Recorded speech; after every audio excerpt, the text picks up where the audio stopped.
This is Jennifer Gonzalez welcoming you to episode 226 of the Cult of Pedagogy podcast. Today we're going to talk about all the incredible things school librarians can do to help teachers, and why, despite that, they are starting to disappear from our schools.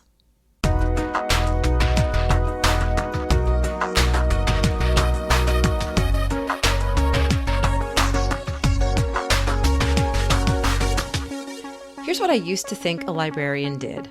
1. Organize and fiercely protect large collections of books. 2.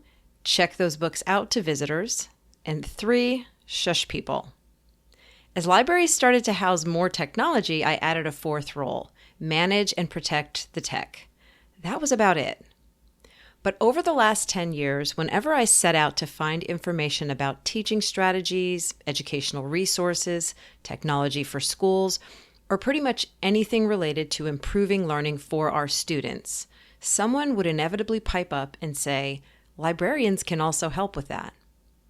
And now that I've finally taken the time to learn more, I realize I had no idea just how many things librarians can do for classroom teachers. If your school is lucky enough to have a full-time certified librarian, it's likely they are not being utilized to their full capacity. In fact, your school may be one of a growing number of schools that are eliminating librarians altogether, and that is a mistake. In this episode, my goal is to explore all the ways a certified school librarian can make teachers' work easier, more efficient, and more effective, and to make a strong case for why every school needs one. I've invited 4 accomplished librarians to help me. The first 3 are Casey Boyd, Karina Quilantan-Garza, and Lauren Mobley, all current librarians who have been nationally recognized for their public work to advance the cause of librarians. The fourth is Barbara Paciotti, a retired librarian with over a decade of experience who now works for me, curating my content on Pinterest and keeping a sharp eye on all of my past work to make sure it stays accurate and useful. If there is anyone whose voice has been most persistently in my ear about making more space for librarians on Cult of Pedagogy, it's Barbara's. All 4 educators have fantastic online platforms where you can learn more from them. If you come over to the site, click the podcast page, and go to episode 226, you'll find links to all their resources, plus a full transcript of our conversation and links to all the stuff we talk about in this episode.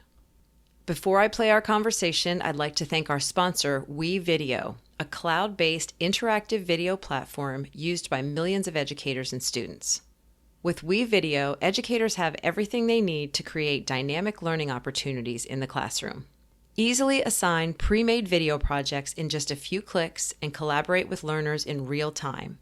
Embed interactive elements like multiple choice questions, free responses, and discussion prompts into new or existing video content, and watch engagement soar.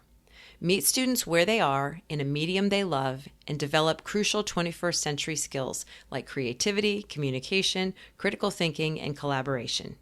WeVideo makes it easy to create videos, podcasts, GIFs or GIFs, and more, no matter who you are. Try WeVideo today and maximize engagement, retention, and performance in the classroom. Visit cultofpedagogy.com/WeVideo to learn more. Support also comes from the Modern Classrooms Project, which empowers educators to meet every student's needs. Created by educators for educators, the Modern Classrooms Project can help you create your own instructional videos, design structures to support self-paced learning, and ensure that each of your students achieves mastery. Join their free online course to learn the basics, or sign up for their virtual mentorship program, where their experts will prepare you to launch a modern classroom of your own. If you're ready to transform teaching, visit modernclassrooms.org to start learning now. Now here's my conversation with Karina Quilantan-Garza, Lauren Mobley, Barbara Paciotti, and Casey Boyd about school librarians. Welcome. I've got 4 fantastic librarians here, and I am going to start by having them just introduce themselves and tell us a little bit about who they are. So I'm going to just go in the order of my screen. Lauren, why don't you go first? I knew I was going to be first. Yay! Just felt it. Hi, everyone. My name is Lauren Mobley. I am a middle school librarian in Atlanta, Georgia.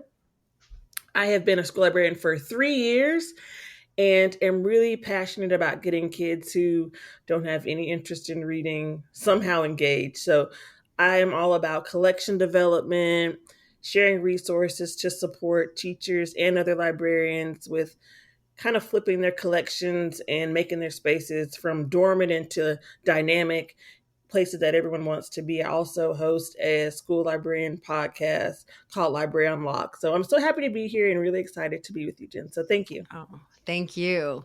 All right, Karina, let's hear from you next. All right. Well, hi, everyone. My name is Karina Quilantan-Garza. I usually just go by Q on social media. I am a middle school library and media specialist in the Rio Grande Valley, Texas. So I live and work on the US-Mexico border in deep South Texas. So most, if not all of my students are bilingual or dominantly Spanish speaking. And my campus prides itself on bilingual education programs and access. So that's usually what I do is offer library services in both languages. It's a tri-city district and it's comprised of about 40 or more schools. So it's a pretty big task. In addition to that, I'm a university instructor and a doctoral candidate researching librarian professional development. Um, I've been recognized as the Texas Library Association Librarian of the Year. Last year, I was honored to be the School Library Journal Librarian of the Year finalist and a Library Journal Mover and Shaker. Oh, that's a cool title. Okay, next, Barbara. I wrote it down. My name is Barbara Paciotti. I'm in the Dallas, Texas Metroplex. I have a Master in Library Science and certified in the state of Texas. I became a school librarian in 2000, right on the cusp of technology. And my Title I middle school was the smallest, but we had the highest diversity and transients in our district. And then in 2005, we received the highest number of middle school students from Hurricane Katrina, and which was a challenge. Then in 2008, we became accredited as an international baccalaureate school. So I loved all of these challenges. I really did. But in 2013, at the end of the year, I had to retire due to health reasons. But I still maintain an online presence and try to continue contributing to librarianship online. Thank you so much. Finally, we have Casey. Greetings. My name is Casey Boyd. I am a middle school librarian, currently working for the District of Columbia Public School System. This is my 7th year working at Jefferson Academy and my 25th year working in school libraries. I was blessed to be awarded with the 2015 Mover and Shaker Award, awarded by Library Journal, and I'm also the 2020 School Librarian of the Year, awarded by School Library Journal magazine. Thank you. Congratulations on that. All right. So we've got a couple of goals here. The first thing we're going to talk about, and I mentioned this as we were talking earlier, is that over the course of the years of doing this site, a lot of times when I reach out to, my audience in various spaces to give me advice on, ideas for classroom lessons or instructional things, inevitably somebody will pipe up and say, don't forget that your school librarian can also be a huge resource to help teachers with this. And, I felt like that voice kept coming up, and I thought, let's just really focus at first on, I think a lot of teachers don't know or not aware of all of the things that a trained librarian can actually do to support them as teachers. So what I would love to do is have each of you share at least one thing that, is sort of on your heart of things that you sort of wish teachers knew that librarians could do for teachers. Casey, why don't you start us off? Sure. School librarians have a wealth of knowledge and understanding and practice with technology. Oftentimes, my colleagues just think all I know is just, the books and print materials, research, and then they kind of look at me like, "Whoa, you know how to, get the smart board running? You know how to use iPads and link all the apps and build websites and use Canvas, which is a tool that we have in my district to it's a learning platform that really helps our students with their workflow, as well as Clever, which is a wonderful landing page for all of our resources that we use online. And I always get this look like, wow, or just like recently, we're going through hiring some new employees. And I had to remind them, remember, I can help in this area. You guys can spend all this money on this employee. And Yeah. we have someone here that has the experience. So sometimes I think they forget, and we just have to nudge them a little bit and make them just remind themselves that, remind them that, we can support greatly teaching and learning in the classroom. All right. So that technology piece is really important. Karina, what about you? What do you think is something teachers need to know? Well, I think that there's this misconception that the school librarian is only in charge of books, and that usually hinders what type of collaboration we can potentially do with the teachers. So, one of the most surprising things that I usually bring up to the people that work my campus is I'm not just books. The space is not just about books. Yes, there's definitely a heavy technology component, especially now in the era of AI. We're usually at first line of defense, not just to learn the tool, but also to evaluate the tool. And what they learn throughout the year, just like Casey mentioned, I have actually a campus now with many new teachers, and because some of them are fresh out of the teaching certification program, something that those programs don't mention is the value of school librarians on their teaching. So my job, in addition to, yes, reading promotion and resource curation, are collaborative projects. And because our role is so encompassing of cross-curricular units, I try to make sure and advocate that I can facilitate those collaborative partnerships between not just the teacher and I, but also their entire class and across subject areas. Because teachers in their content areas also kind of work in silos. And in Texas, we're very assessment heavy due to the state exams that they have to take. So it's a lot of having to overcome the stigma of, well, we're just focusing on the test and this is what we can do, and having to convince them that their participation and their involvement in library lessons can also be aligned to what it is that they're teaching. And it's not a waste of time. It's helpful because I'm trying to target all these different skills all at once.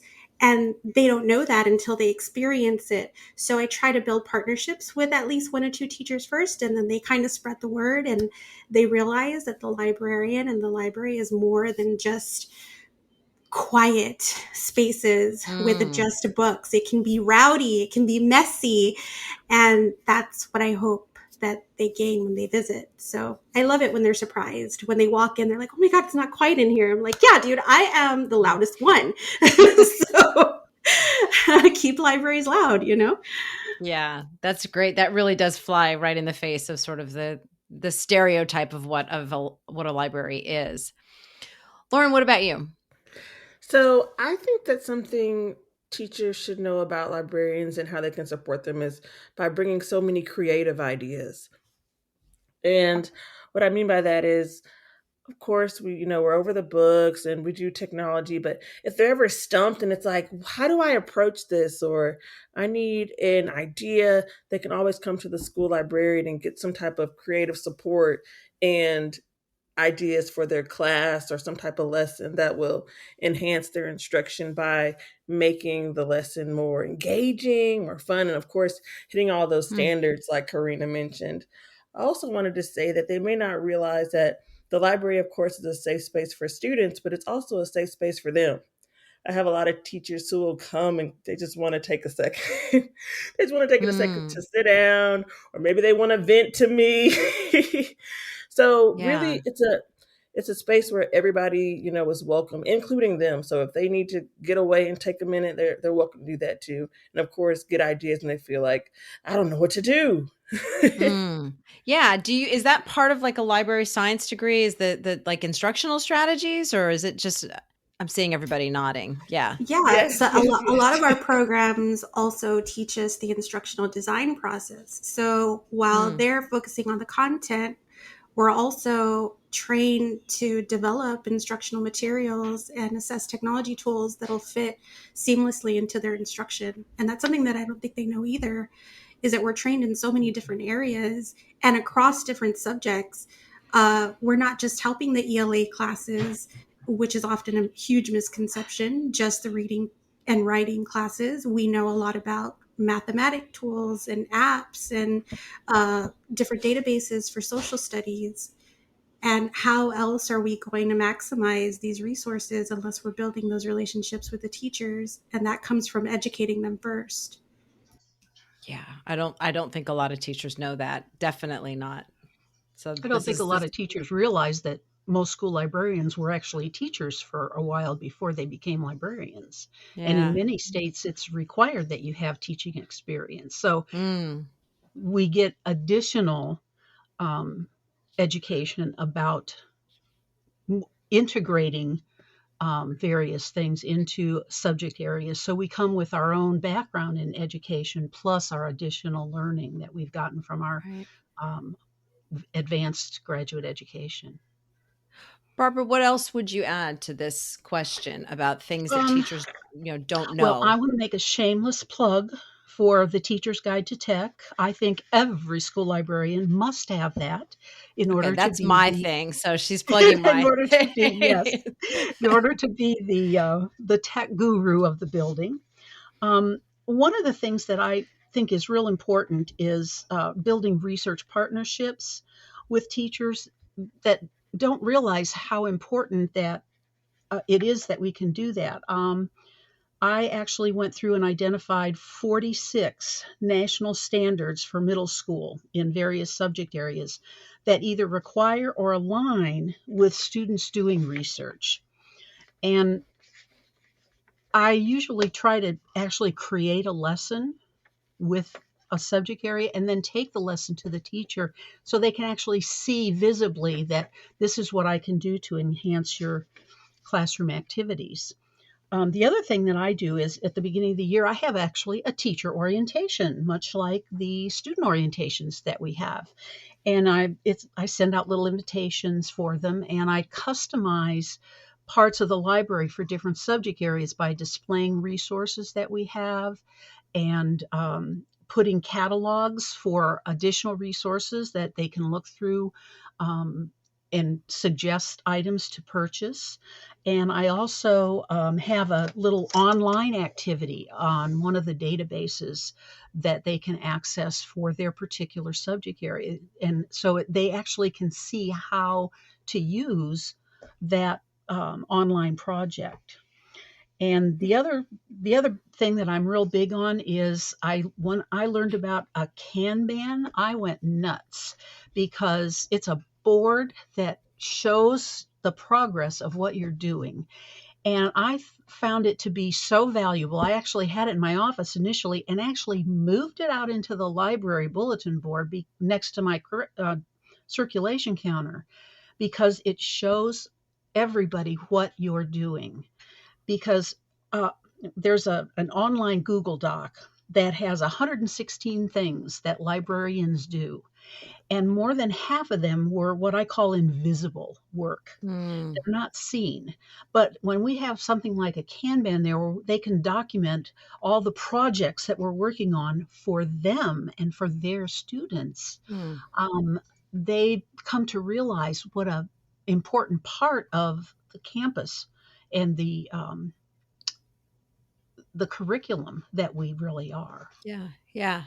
I can sort of hear the brains of librarians all over the place, sort of like popping right now with ideas. I can't tell you the number of times I've sat in a faculty meeting in a library of the school and not ever been toured around that librarian by the librarian to show what I can use as the teacher. And yet we're always gathering in those spaces.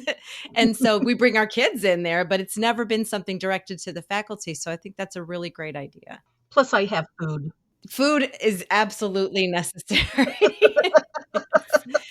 That's actually, I got this idea from Casey, that I needed to speak at the beginning during pre-planning, not post-planning, pre-planning, and let my teachers know, I'm available and this is what I can do. And so I have a menu of services of like, here's the rundown on what I can offer you.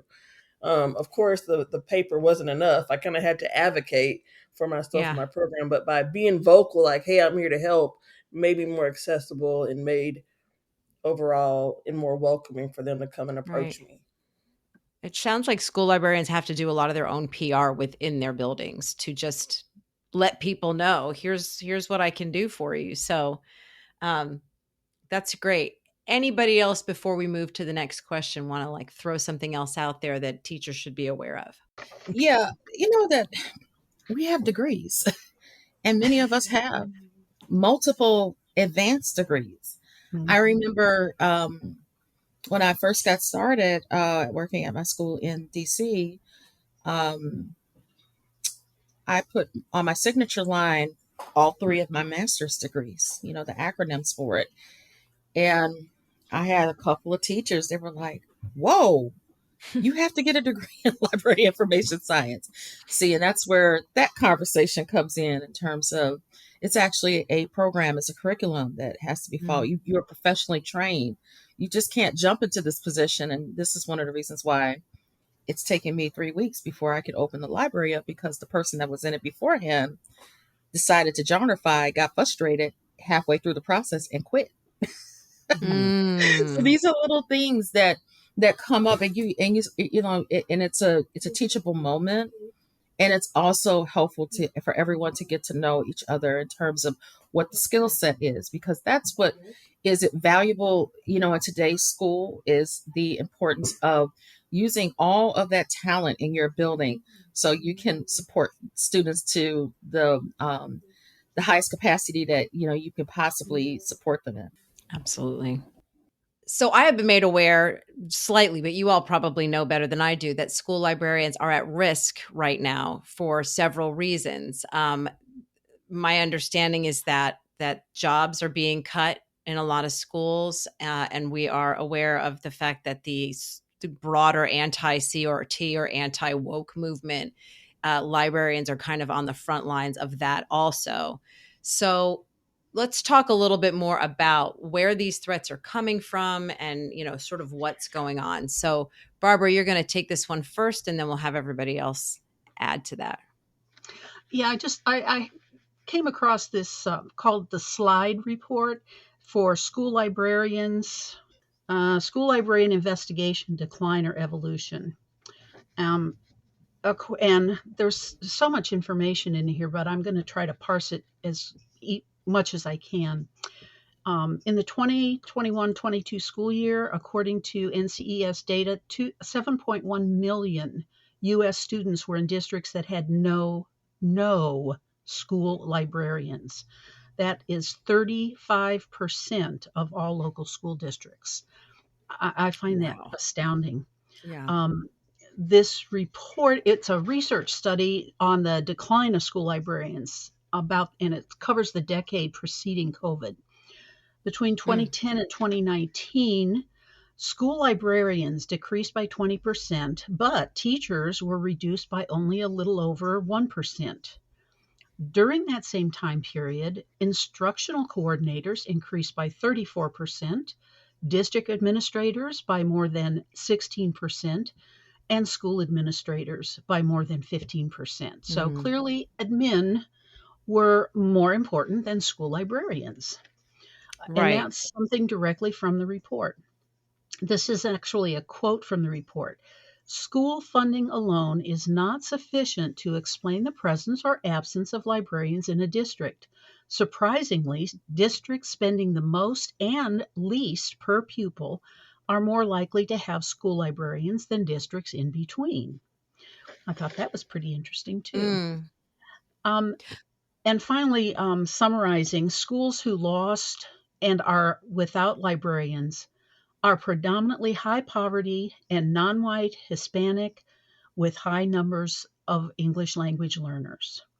And one of the people that did this research project, Keith Curry Lance, who's a leader in our industry, or in our profession rather, said what our analysis of this data shows is much more alarming than the decline by itself. It's the inequity of the decline. Not everyone is losing their school librarians, but the ones who can least afford to lose them.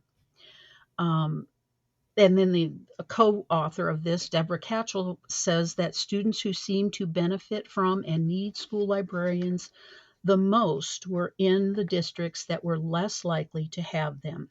It's really an equity issue. And I think that's something that's important for us to address, is that there's so much controversy going on now about equity and social justice.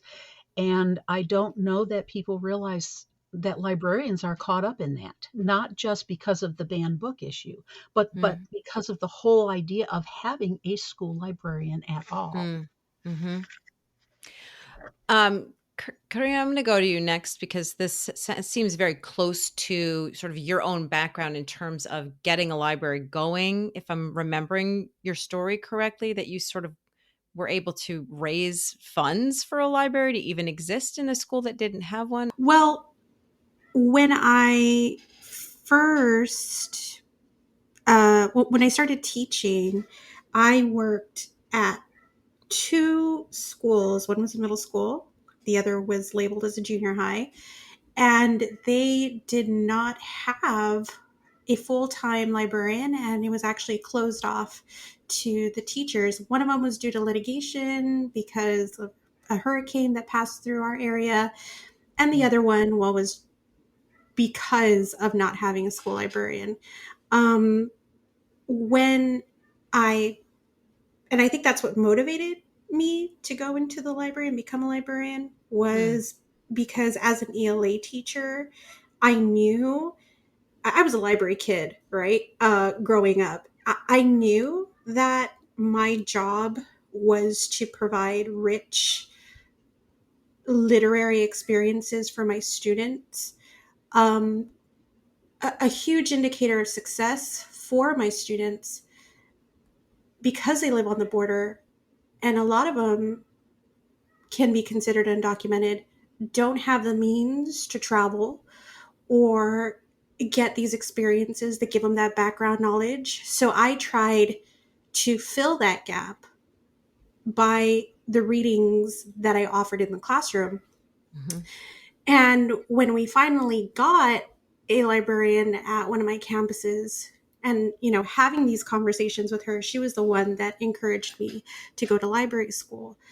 When I made it into the library, there was, I did a collection analysis, and less than 5% of our bilingual collection was, books in Spanish. I mean, and it was pretty sad state of affairs at that point, right? Because here I am trying to promote a bilingual library and not having books in Spanish for my students. So I had to look for grants to help me fill that need. And even though it was something that I did and I got several grants funded, it still isn't enough. In the end, it still isn't enough.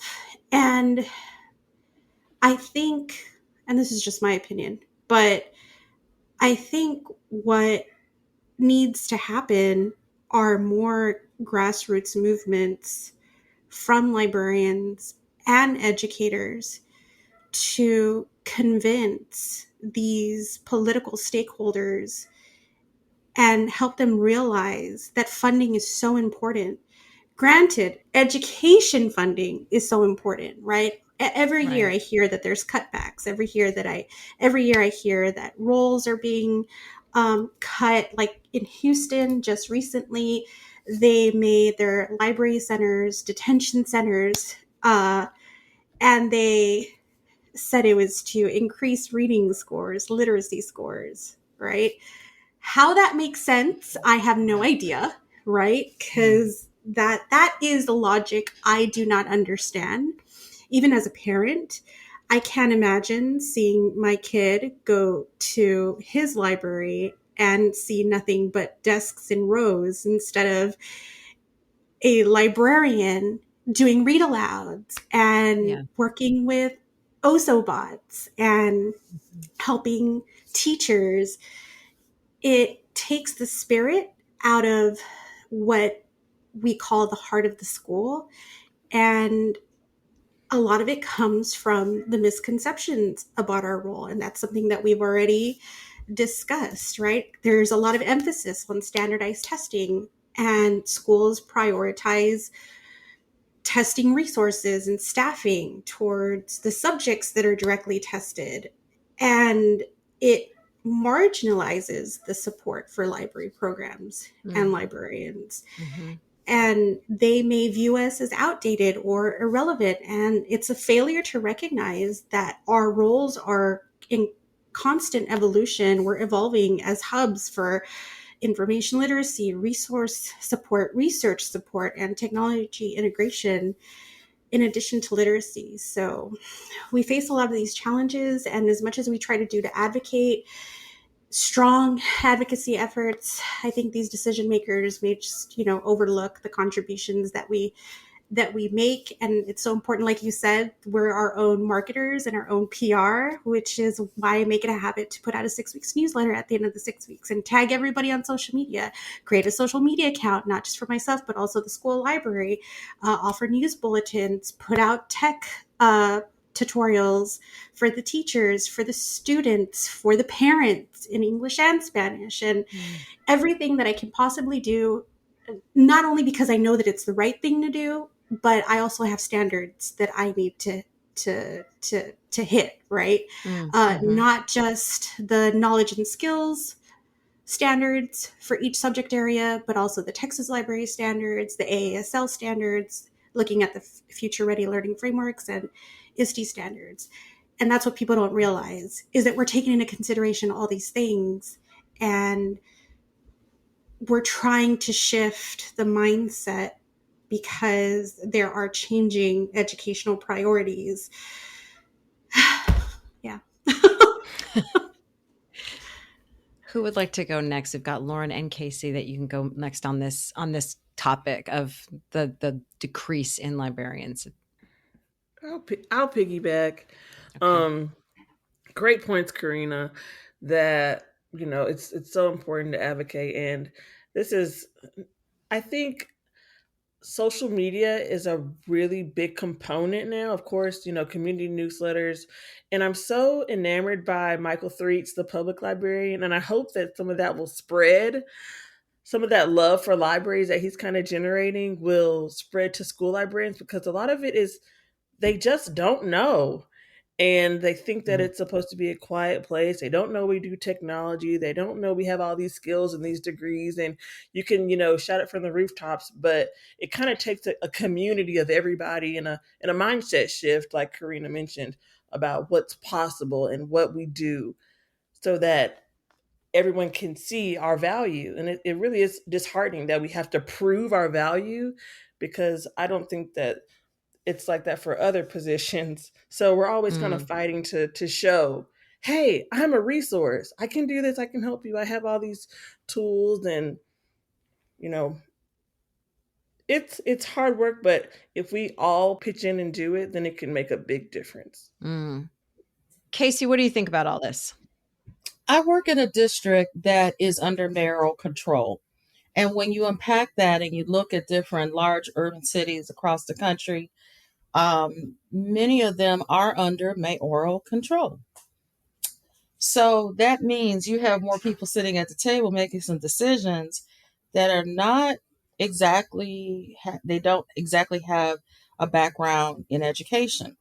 In the case of my district, we have someone that is not, that does not work under the umbrella of the school district, but their job is aligned to supporting the work that we do.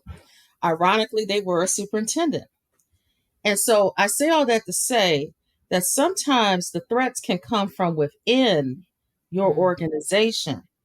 In the case of my district, we had an individual that led a pledge to say, you know, librarians aren't needed. We're trying to cut the budget. We're trying to raise scores. We're going to enact a lot of reading-based automation programs, a computer essentially, to really get the kids reading. And we're going to, especially in the Black and brown neighborhoods, we're going to close down the library programs. And that's what happened in my district now going on 4 years ago. It was right in the middle of the pandemic, when all this was going down. And it's really a shame because I look at some districts that have adopted this mindset of, those from within don't value the program. In many cases, they don't understand the program. They haven't looked at other districts with similar, other districts that are very similar in terms of, do they have a lot of Title I kids? They have these issues, and this type of population. And if they were to look at some districts that are thriving, that have school librarians, they wouldn't make some of those decisions. But they don't want to because they're determined to bring in programming or experts and paying for relocation services and very large fees to pay these people to come in and do consulting, which in many cases, from my experience of 25 years, I haven't really benefited from a tremendous amount of consultants that have come in. They're in, they're out 1 to 2 years, and that's it.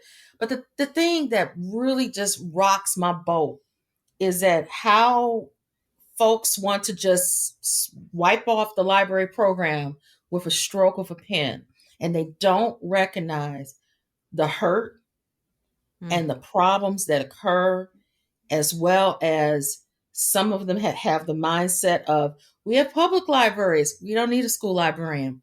That's where a disconnect is right there. You don't understand. It's two different types of programming, and we're with the kids all day long. We understand the curriculum, crying out loud.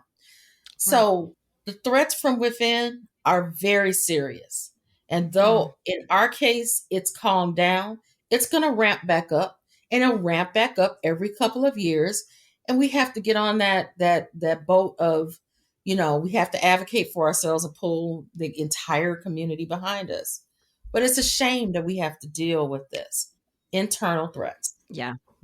And also that consumes a lot of your time and resources that could otherwise be spent supporting teachers and. Oh God, yes. God, yes. It's very difficult and it's mentally draining. Yes. And it's funny because we talk so much in this profession too about teachers not having enough time to do what they need to do. And when you bring in a consultant or add a program, that's just the teachers still have to do that stuff. Whereas if you're getting supported by a librarian in your building, they can actually take a little bit off of your plate and add support as opposed to just handing you more and more stuff that you have to do on your own. Barbara, what did you want to say? I was going to say, I appreciated the comment that you made, but one of the other things that I want to add that I think is a real danger to our profession, not just as school librarians, but to education, is that even in schools where there is still a school library, the certified librarian is being replaced by a clerk. Basically, somebody that may barely have a high school diploma, may not have any kind of advanced education. They're a support staff person, and they bring them in to merely check out books. And one of the things I am on, probably about a dozen different Facebook groups that I'm active on. And one of the things that I've discovered is so many of these ladies and gentlemen are coming on saying, please help me, I don't know what to do. They have the best intentions, but they have had no training. Most of them aren't even teachers. So they've been thrust into this position because administration does not understand what the value that a school librarian brings, not just the school library. And Mm. so I think that's another thing that really needs to be a concern of ours. I like to call them understudy librarians because they're trying very hard to learn what they need to do for the kids. But the more often that this kind of thing happens, the less likely teachers are in that building are going to be to understand and learn what a librarian can do for them. The less Mm. likely that librarian will be replaced. And that's one of the things that the slide report brought out, that of the librarians who have been lost, none of them none of them have been replaced. That we are sending a whole generation of kids to college with absolutely no background in libraries or research. Mm. I was going to ask, with all of these positions closing, it sounds like one of two things that happens is they will either just close the whole library period and not let anybody in, or hire what you're saying is like a clerk or Mhm. somebody who just will check books in and out, just basically running the logistics of books, and that's it. Mhm. Does that sound to the rest of you that's about what you're seeing in terms of when these positions are getting closed? Yeah, I've seen that Yeah. happen here in Texas. And although there's a library clerk to, let's say, push the books, how well versed are they in literature trends Mm. and different techniques to promote those books and knowledge about authors, knowledge about genres, the knowledge needed to sustain a well diversified collection of nonfiction materials for either leisure or research purposes. Mm. And even if there is a library clerk, what I've seen a lot of times is that they're eventually pulled out for different duties, be it subbing for a class or covering the front office. They're more than likely never in the library full time. Mm. And what needs to happen is just a shift in mindset for the people that are making these decisions, these policymakers, because I think their conceptions of librarians and libraries are stemmed from their own experiences of libraries when they were kids.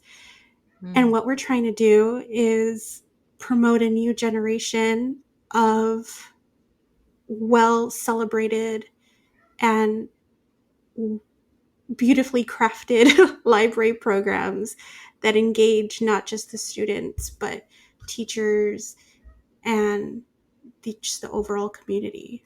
Mm. The part you mentioned about the knowledge of literature and genres, I mean, that really resonated with me because what Casey was saying about schools just wanting to bring programs in and those reading programs, and those are the ones that I remember seeing back in the day were never really literature based. They were the writing that students were reading were just passages created by test creators. They were not the kinds of reading that were really going to create readers, basically. And so, if we're replacing good books with just passages for students to read for comprehension, these kids are never really going to develop the skills to be really lifelong readers. And a trained librarian is going to, it sounds like it's going to really help with that in terms of recommendations and in advice to teachers and that sort of thing. So, we have this situation going on now where we're losing schools. And I'm even thinking some people may be listening to this thinking, you're saying my librarian should be able to do all this, but the person working in my library can't do all that because maybe it's somebody who's just been thrown in there without any of this training. So if teachers and parents are listening to this thinking, what can we do about this? Are there any things that can be done in terms of trying to offer some support for a movement toward, supporting more of these full-time positions of librarians with degrees in the building? Casey. Go to your school board meeting and ask the questions why. Why has the library program been closed? Why don't we have a certified librarian? What measures are you taking to find certified librarians? Mm. Um, why is it that this librarian is working on multiple campuses within the district? Mm. There's a whole lot of explanations they will give. Oh, well, we don't have, we can't find any. Well, first of all, they don't check school library journal and also the boards for school librarians, you have to recruit a school librarian a little differently than a classroom teacher. You know what I'm saying? Mm. Mm. But you know, um, it's it takes a joint effort. It takes an effort of of being consistent and not taking an excuse, it's many times a flimsy excuse. You know, a New York City administrator was saying, "Well, they're just not getting their degrees anymore." They are. We are still getting our degrees in library science. But here's the thing: we will not go into these districts where there's a massive exodus every 4 to 5 years. That's a waste of Mm. our time. Mm-hmm. And I'm sorry, a classroom teacher wouldn't do that either. Right. So let's just be So real about that. So, you know, go to the school board and be a nuisance. That's what I say. yeah, it sounds like in order, like maybe some preparation for that, if people are a little bit further behind on that, would be to just get to ask the questions around your district, around your building, to find out even, what is our situation? Do we have is the person who works in our librarian a clerk, or are they a certified librarian? How did that happen? Are they running out of the building, every day because they're actually serving several different schools? And maybe a lot of teachers are just so busy and overwhelmed that they don't actually know what their current, you know, offerings even are. And then go to your districts. What else? What other things maybe are things that we can be doing? I would say investing in your own professional development, inviting teachers and administrators to library conferences. There's something that we have at the Texas Library Association conference annually called Teacher Day. And librarians are encouraged to invite teachers from their campuses to come to the conference and learn about what we do. And I love that initiative and I love that program because the teachers eventually learn about what we do and not just, the books and the technology, but getting to know the community, getting to know the people that run not just their own library spaces, but how we connect with other librarians to empower each other in this profession that is being subjected to some pretty hostile decisions. And like Casey had mentioned, staying consistent. Administrators love data, anything with data. So if I approach my administrator about a potential service or program that I want to implement, sometimes I do it without permission and just ask for forgiveness later. But if it's asking for funding for something specific, be it more books for Battle of the Books, or to update a certain area in my collection, I present them with data as part of my argument. You want the students to read this much. This is where we're at, only because these are the books that are not being circulated due to their age, or because they've been so used that they're ready for weeding. And I make sure to go with an argument backed up by data, be it the infographics that we create every 6 weeks also, or at the end of every term, about how many visits we've had, how many classes have been seen, how many books have been circulated, and tracking all of that and either putting it all together in a newsletter or an infographic or even just an email goes a long way. And something that could be done, just like Lauren said, social media has been very useful. A lot of collaboration with the public relations department, if the district has one, has been extremely beneficial for our department in our district. And I commend our district librarians for staying consistent with that because it has helped us a lot. Barbara, you've got an advocacy toolkit that you're recommending. Can you tell us a little bit about that? Yeah, the American Association of School Librarians has prepared an advocacy toolkit. It's a free download, and I've got the link there. And I think that it's real helpful because a lot of school librarians may want to do something to advocate more for their library, but they aren't quite sure what to do. And this advocacy toolkit is a way for them to learn what they can do to make their position and their library program more visible in the school community. So I think it's, I think it's worth mentioning. Yeah, I'll make sure that the link to that goes in the blog post that's going to go with this conversation. Something else I wanted to add too that I think would make a big difference, and thank you so much, Jennifer, for doing this, because it's national educational bloggers like you that will get this message out to not just other teachers, but to other administrators, because a lot of the blogs that I follow are used often by higher educational personnel. And so making them more aware of the situation and making them more aware of the value that we offer, I think is a good thing. Certainly teachers will, after listening to this podcast and reading the blog, will be so much more aware of what their school librarian can do for them. And if, as you say, they go to the school library and talk to the person and that person doesn't know what to do, then because they're not a school librarian, then that's going to make those teachers say, hey, why don't we have a school librarian?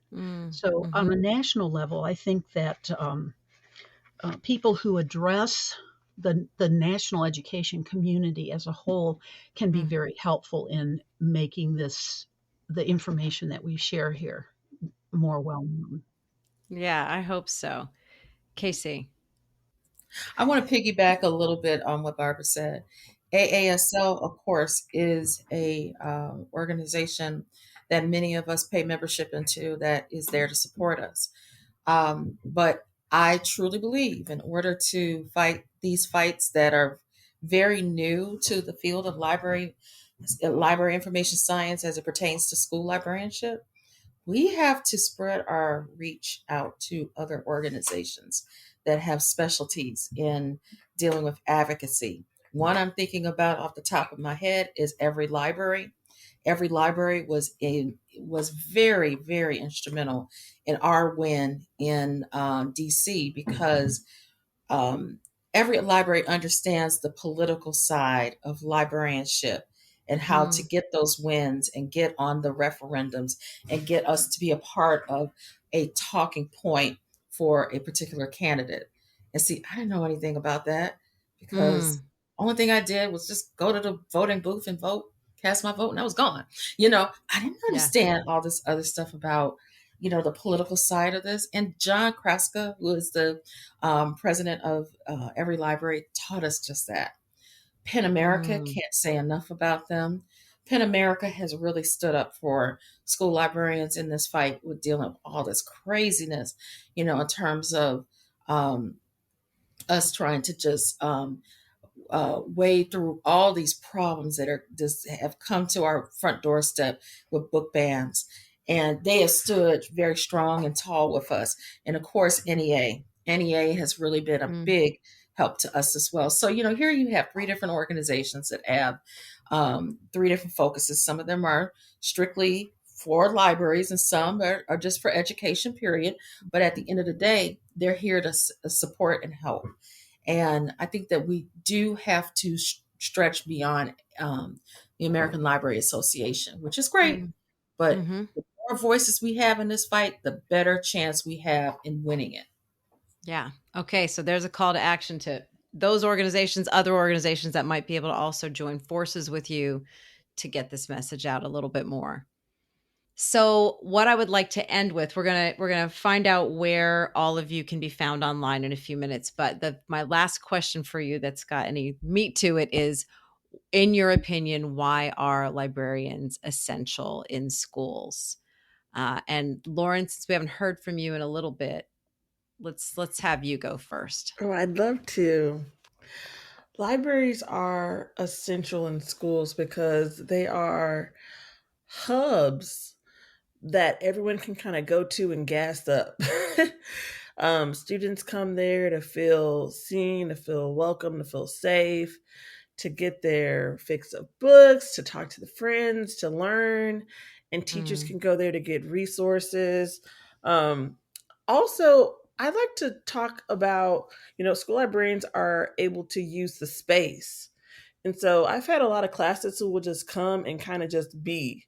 And I can, help them with research. It doesn't have to necessarily be a full fledged lesson, but to kind of have that support. And without that, there's not really an area where everyone can kind of come and exist to learn. And Mm. so the school library is essential, and every school really must have one. Karina, why are school libraries and librarians essential? Oh man. Why are we essential? Because we are. Just trust me. No. Well, I feel everything that we've talked about has kind of led to this question, because we can talk Mm. about advocacy and all of the things that we do in our roles, but what is it all for? And libraries are essential, and school libraries specifically are essential for the students. And it's all about what it is that they need. Ultimately, our schools are like microcosms of society. And eventually, even if they're not a traditional library goer, the goal is to get every student on campus to acknowledge that our libraries are places where they can have that freedom of expression without being judged, that libraries and librarians are there to support them, not just with their education, but to help them become lifelong learners and to help them cultivate their own creativity and their skills so that they become innovative members of society. And that's only possible if everybody's on the same page. And as much as a student will go through school and participate in a classroom lecture, there's nothing like the experience that they'll get in a place where it encourages community engagement and equitable access to the resources that they not just need, but they deserve. Wonderful. Barbara, let's hear from you. Why are libraries and librarians essential to schools? I'm a real research-based person. I did not come from an ELA background. I come from a science and social studies Mm-hmm. background. And so research is real important to me. And I like to read research. um, I wanted to state that dozens of research studies over a 50-year period have shown that the school library, is second as a predictor of academic achievement. It's higher than per pupil spending. It's higher than teacher pupil ratio. It's higher than minority education or adult education level. The only thing that has a higher correlation to student achievement is poverty. And there's evidence that school librarians can even prevail over poverty. And I have that information if you want it for your blog. One of the things that I think is so important, not just reading, but sustained silent reading. So often, students are encouraged to read books, but if a student doesn't like a particular book, they should be able to turn it back in. But how are they going to know that they like or dislike a book if they're not given enough time to read and get involved in that story? And Mm. one of the things that I did as a librarian, my fourth year that I was a librarian, um, was I instituted this what we called Dear Time, which was reading. The English language arts teachers would bring their students to the library. And during that time, I would give them plenty of time to check out a book, and then they would sit down and they would read silently. And it would give them a chance to find out if they liked that book. And then if they didn't, they could always go back to the shelves and get something new. I instituted silent checkout where I would go to the tables and call up a table or two of students. They would line up and then they would check out silently.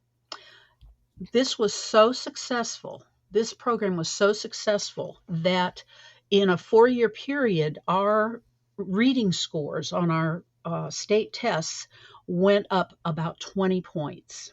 So I know that this works. I have actual data that shows that this works. In fact, our school district was so impressed by the results of our middle school rise in reading scores that they implemented mandatory language arts visits every second or third week for all the middle schools in the district. It really had an impact. Um, they tried this reading 10 minutes at the beginning of every class, but my teachers, after about 6 or 8 weeks, they hated it because the kids, 10 minutes isn't enough for them. They need to have more. They need to be able to really read. And so many of our kids that come from troubled backgrounds or backgrounds that are very not typical upper middle class are not going to have the time when they go home to be able to read. So telling your kids to read 30 minutes every day is just not going to cut it anymore. We really need to give our kids the chance to spend time in the library reading and developing the ability to read for long periods of time. I of all the things that I did when I was a school librarian, that's the thing that I am the most proud of, and that's the thing I promote the most to other librarians, is convince your language arts teachers about the importance of every other week visits. Even every 3 weeks wasn't enough for my teachers. They wanted every other week to come to the library and spend the entire period in the library. And I was fortunate, our school was small, so we only had 2 teachers at each grade level.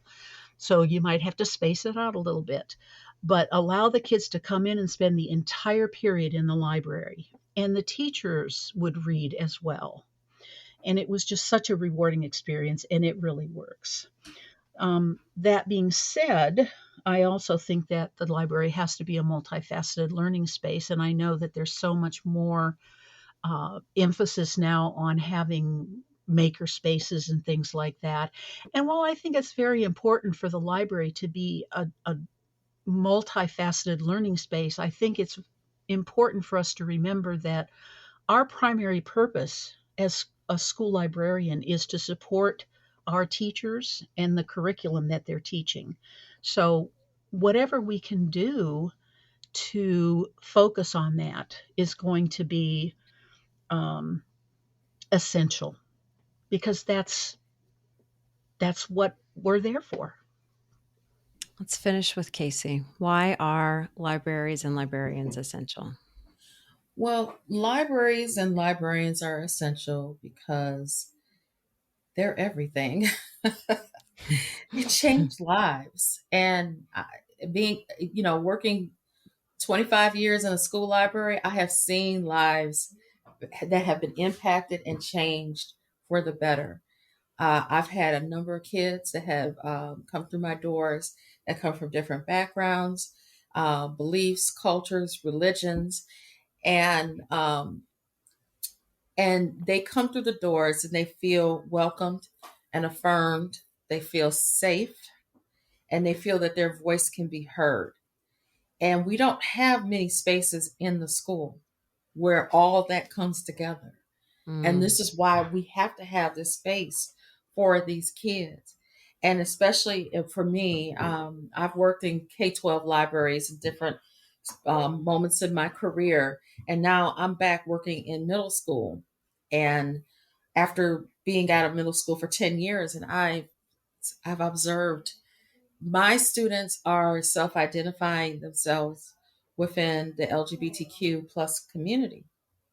I was used to that happening with the kids in high school 10 years ago. Now the kids are doing it in junior high and sometimes even younger.